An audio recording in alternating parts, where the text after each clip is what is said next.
నమస్తే రాంప్రసాద్ గారు. రాంప్రసాద్ గారు కొన్ని సంవత్సరాలుగా లేదంటే కొన్ని తరాలుగా మధ్యతరగతి అని ఒక మాట చెప్పుకుంటున్నాం కదా, లేదంటే ఒక మాట వినిపిస్తుంది. అసలు ఎవరు సార్ మధ్యతరగతి వాళ్ళు అంటే ఎవరు? అసలు ఎవరిని మధ్యతరగతి వాళ్ళగా కన్సిడర్ చేయాలి? అసలు చాలా పెద్ద ప్రశ్న. దీనికి ఒక డెఫినేషన్ లేదు. మధ్యతరగతి అనేది ఒక ఫ్యాన్సీ టర్మ్. కంఫర్ట్ కొరకు మనకు మనం పెట్టుకునే టర్మ్ మధ్యతరగతి.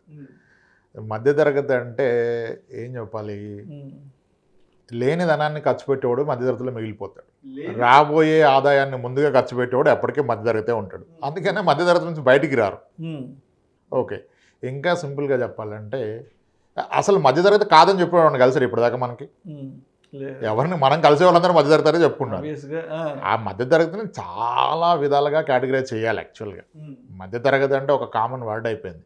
ఎలా అవుతుంది? నెలకు 3 లక్షలు వచ్చేవాడు మధ్యతరగతి, 30,000 వచ్చేవాడు మధ్యతరగతేనా? ఎలా అవుతుంది? అలా కాదు. యాక్చువల్గా మధ్యతరగతి అనేది మీ ఇన్కమ్ని బట్టి కాదు, మీ ఆస్తుల్ని, మీ ఇన్కమ్ని, మీ మీద ఆధారపడి ఉన్న వాళ్ళని, ప్లస్ మీ భవిష్యత్ అవసరాలని, మీ బాధ్యతల్ని బట్టి మీరు మధ్యతరగతా కాదా అనేది చెప్పాలి. ప్రాబ్లం విత్ మిడిల్ క్లాస్ ఏంటంటే వీళ్ళు ధనవంతులా కనపడే ప్రయత్నం చేస్తారు, లేదా మధ్యతరగతిలా కనపడే ప్రయత్నం చేస్తారు. నిజానికి వాళ్ళు మధ్యతరగతి కాదు. లేదు, మధ్యతరగతి ఉంటే ఒక మధ్యతరగతికి లోయర్ ఇన్కమ్కి ఉండే డిఫరెన్స్ ఎంత అంటే ఒక హాస్పిటల్ బిల్లు. సరిగా ఒక హాస్పిటల్ బిల్లు కొట్టింది అనుకోండి, ఇటు మధ్యతరగతి నుంచి కిందికి పడిపోతాడు. అయిపోయింది అది. కానీ దాని మీద ఎప్పుడు ఫోకస్ చేయడు. ఎంతవరకు డ్రీమ్స్లో ఉంటారు. యాక్చువల్గా అడిగితే ఇన్కమ్ ట్యాక్స్ పే చేసేవాళ్ళు మిడిల్ క్లాస్. మరి కోటీశ్వర్లు వాళ్ళు ట్యాక్సులు పే చేయరు. వాళ్ళు ఎవరో ట్యాక్సులు పే చేయరు. బిజినెస్ చేసేవాడు ఎవ్వడూ ట్యాక్సులు పే చేయరు.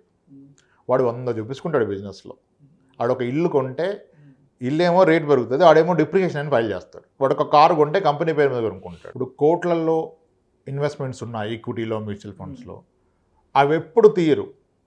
ధనవంతులు ఎవరో ఆ డబ్బులు తీయరు. ఎందుకంటే తీస్తే ట్యాక్స్ కట్టాలి, క్యాపిటల్ గెయిన్ ట్యాక్స్ కట్టాలి కదా. ఆ ట్యాక్స్ కట్టకుండానే అవసరాలు తీసుకుంటారు. ఎలా తీసుకుంటారు? దీనికి ఎగనిస్ట్గా లోన్ తీసుకుంటాడు. లోన్ తీసుకుంటే అప్పు కదా, నీ మనీ నువ్వు తీసుకోలేదు కదా, నీకు ట్యాక్స్ పడదు. ఆ లోన్కి ఈఎంఐ కట్టుకుంటాడు. అంటే అతని అసెట్స్ ఏమో 14, 13, 15లో పెరుగుతూ పోతుంది. ఆయన ఏమో 8-9% లోన్ తీసుకుంటాడు. తీసుకొని మళ్ళీ ఈ లోన్ని కట్టే అమౌంట్ అంతా ఆయన ఖర్చులో చూపించుకుంటాడు. ఓకే, ఇయర్ కాస్త ఎక్కువగా వచ్చింది అంటే కంపెనీ పేరు మీద ఒక అసెట్ కొనేస్తాడు. కొనేసి అది ఖర్చుల్లో, కంపెనీలో పెట్టుబడి కింద. సో ఇలా ట్యాక్స్లు ఎవరు ధనవంతులు ట్యాక్స్లు కట్టరు. అసలు చాలా తక్కువ కడతారు సాధ్యమైనంత. డివిడెండ్ డిస్ట్రిబ్యూషన్ ట్యాక్స్ స్టార్ట్ కాగానే డివిడెండ్స్ ఆగిపోయినాయి చాలా వరకు మేజర్ స్టాక్స్లో. ఓకే, ఇలా చాలా ప్లాన్డ్గా ఉంటారు. ఇంకా ధనవంతుల గురించి డిస్కషన్ అనవసరం మనకి. అసలు మధ్యతరగతి వాడు మధ్యతరగతిని ప్రొటెక్ట్ చేసుకోవడం నేర్చుకోవాలి ముందు, పైకి ఎదగడం కాదు. వీడు మధ్యతరగతి నుంచి కిందికి జారిపోకుండా ఉండడం చాలా గొప్ప విషయం. అందుకే ట్రై చేస్తున్నాం. తరాలు అన్నారు కదా మీరు, తరాలన్నీ అక్కడే మిగిలిపోతాయి. ఎందుకంటే సరిగా ఒక హాస్పిటల్ బిల్ తగిలింది అనుకోండి, 3 ఏళ్ళు వెనక్కి వెళ్తాడు. ఒక బ్రెడ్ విన్నర్ అకస్మాత్తుగా ఏమైనా అయిపోయాడు అనుకోండి, తరం వెనక్కి వెళ్ళిపోద్ది. వీటి మీద ఫోకస్ చేయి. నువ్వు బేసిక్గా కారు కొంటానా, ఇల్లు కొంటానా, స్థలం కొంటానా, కొంటే అయిపోతానా నేను ధనవంతుని అంటే కాదు. ముందు ఇక్కడ నుంచి కిందికి పోకుండా ఏం కావాలో చూసుకోవాలి. ₹1 కోటి హెల్త్ ఇన్సూరెన్స్ పాలసీ, మీకు ఎలిజిబిలిటీ ఉంటే ఒక 2 కోట్లు టర్మ్ తీసుకుంటే at least me middle class is protected. లేకపోతే దీనికి ప్రొటెక్షన్ లేదు. ఓకే, నెక్స్ట్ ఇంకా సింప్లిఫైడ్గా చెప్పాలంటే మీ నెలవారీ ఆదాయం మీ ఖర్చులకు ఈక్వల్గా ఉంటే మీరు మధ్యతరగతి. మీ ఖర్చులకి రెట్టింపు ఆదాయం ఉందనుకోండి, మేబీ కొంచెం higher level in middle class. లేదు, ఇంకా సింపుల్ చెప్పాలంటే మీరు పని చేయకుండా మీ ఫ్యామిలీని ఒక 5 ఏళ్ల పాటు పోషించగలను, పిల్లల భవిష్యత్తు కూడా తీర్చగలనంటే మీరు గ్యారంటీ స్ట్రాంగ్ మిడిల్ క్లాస్. లేదురా నేను ఈరోజు పని మానేస్తే ఇంట్లో ఉన్న నా పిల్లలతో ఆడుతూ పాడుతూ తిప్పితే కూడా 30 ఏళ్ళ దాకా నేను నడిపిస్తాను అంటే వాడు రిచ్. సార్, ఒక విషయం స్పష్టంగా చెప్పండి. చాలామంది ఫ్రెండ్స్ మాట్లాడుకుంటున్నప్పుడు నెలకు ఒక 2 లక్షలు 3 లక్షల జీతం వచ్చేవాళ్ళు, అంటే దగ్గర సంవత్సరానికి ఒక 35-40 లక్షలు ప్యాకేజ్ వచ్చేవాళ్ళు కూడా అయినా మనలాంటి మిడిల్ క్లాస్ వాళ్ళకి ఇవన్నీ ఎక్కడ లేవా చెప్తుంటారు కదా. అంటే సంవత్సరానికి 40-50 లక్షలు సంపాదించే వాళ్ళు కూడా మిడిల్ క్లాసేనా? మిడిల్ క్లాస్ కాదు, కానీ ఆయన మిడిల్ క్లాస్ అనుకుని స్ట్రగుల్ అవుతున్నాడు. యాక్చువల్గా ఈ can lead a better life. ఇప్పుడు 3 లక్షలు వచ్చిన లోపల ధనవంతుడు అవ్వలేడు వాడు. ఆడుకున్న ఆస్తులు ఎంత? ఈ 3 లక్షలు ఎన్నాళ్ళు వస్తుంది? మీ ఇన్కమ్ ఎప్పుడు పర్మనెంట్ కాదు, మీ ఖర్చులు పర్మనెంట్, అంటే అవి పెరుగుతాయి. సో మీ రాబోయే 20 ఏళ్ళ 30 ఏళ్ళ ఖర్చులు సరిపడా ఆస్తులో కూడబెట్టి మీరుంటే, మీకు కనుక ప్యాసివ్ ఇన్కమ్ ఉంటే మీరు రిచ్చే. నేను పనిచేయాల్సిన అవసరం లేదురా, నా ఫ్యామిలీ బ్రతుకుతుంది రాబోయే 30 ఏళ్ళు అంటే ఇవాళ రిచ్.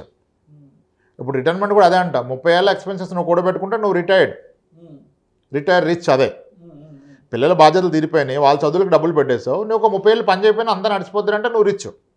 సో ఆదాయంతో సంబంధం లేదు ఇక్కడ. ఇప్పుడు మీరు అన్నట్టుగా ఆదాయం 1,50,000 ఉంది, 1,50,000 మిడిల్ క్లాస్ ఏంటంటే మరి వాడికి అమ్మ నాన్న అత్త మామ అందరూ వాడి మీద డిపెండ్ అయి ఉన్నారు, 2 పిల్లలు ఉన్నారు, ఆ పేరెంట్స్లో ఇన్లాస్లో ఒక 2 పేషెంట్స్ ఉన్నారు, డయాలసిస్ పేషెంట్స్.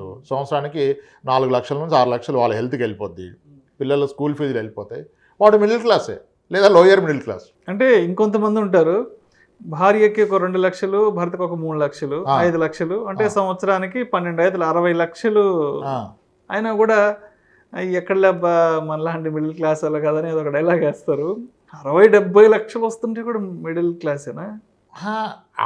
మీకు ఆదాయం ఎంత వస్తుంది? ఆదాయం ఎప్పుడు పర్మనెంట్ కాదు. మీ ఆస్తులను కన్సిడరేషన్లోకి తీసుకోండి, వాళ్ళకి ఆస్తులు ఎంతో చెప్పండి, దాన్ని బట్టి మిడిల్ క్లాస్ కాదు చెప్పవచ్చు. ఇది ఆదాయం పర్మనెంట్ కాదు కదా. Okay okay. ఇప్పుడు 3 లక్షలు ఇన్కమ్ వచ్చినంత లోపల వాడి ఖర్చులు 2 లక్షలు పోతే 1,00,000 మిగిలితే వాడు ఎప్పటికీ హయ్యర్ క్లాస్ అవ్వలేడు. కానీ 1,00,000 రూపాయలు వస్తుంది, కానీ ఇంటి ఖర్చులకేమో వాడికి ఒక బిల్డింగ్ రెంట్ వస్తే ఇల్లు గడిచిపోద్ది. ఈ 1,00,000లో పిల్లల ఫీజులు 30,000 కడితే 70,000 సేవ్ చేస్తాడు ఆడు రిచ్. ఓకే. అంటే ఇప్పుడు ప్రతి నెల 3 నెలల ఖర్చులు పక్కన పెట్టేస్తున్నాడు. ఇప్పుడు కాకపోయినా 5-6 ఏళ్ళకి రిచ్ అయిపోతాడు. ఒక 10 ఏళ్ళలో 30 ఏళ్ళకి సరిపడా డబ్బులు కూడా పెడితే వాడు రిచ్ అవుతాడు. అంటే 30 ఏళ్ళకి అవసరాలకు సరిపడా డబ్బు మీ దగ్గర ఉంటే మీరు రిచ్ అండి. 5 ఏళ్ళకి 6 ఏళ్ళకి ఉంటే మిడిల్ క్లాస్. నెక్స్ట్ మంత్కి లేకపోతే ఇంకాడు మిడిల్ క్లాస్ అంటాం తప్పు. అవునవును, పవర్టీ. అది పవర్టీ. పని చేస్తేనే ఇల్లు గడుస్తుంది అంటే అది పవర్టీ. నీ జీతంతో సంబంధం లేదు. నేను ఏం చేసినా చేయకపోయినా ఇల్లు గడుస్తుంది కొన్నేళ్ల పాటు, 4-5 ఏళ్ళు అంటే మిడిల్ క్లాస్. అసలు మా ఈ తరం నెక్స్ట్ తరం నడుస్తుంది సార్ అంటే వాడు రిచ్. ఇట్ ఆల్ డిపెండ్స్, మీరు ఎంత ఖర్చు పెడతారు అనే దాని మీద ఆధారపడి ఉంటుంది, ఎంతతో మీరు కంఫర్ట్ ఉన్నారు అది కదా. ఇప్పుడు ప్రాబ్లం ఏంటంటే జనాలకి చాలామంది రిచ్ అండి, కానీ వాళ్ళకి రిచ్ అన్న విషయం తెలియదు. ఆడు మిడిల్ క్లాస్ అని మిడిల్ క్లాస్ లైఫే బ్రతుకుతాడు. కొంతమంది మిడిల్ క్లాస్ కాదు, కానీ వాళ్ళ కళ్ళే బ్రాండ్ వేసుకుని మిడిల్ క్లాస్ బ్రతుకుతాడు. దీనికి ఎగ్జాంపుల్ చెప్తాను. ఒక క్లయింట్కి 40 ఎకరాల పొలం ఉంది. 40 ఎకరాల పొలం, ఒక రైస్ మిల్ కూడా ఉంది. ప్రపంచానికి అంతా వాళ్ళు రిచ్, అంటే by asset they are rich. 25 కోట్ల ఆస్తిపరులు.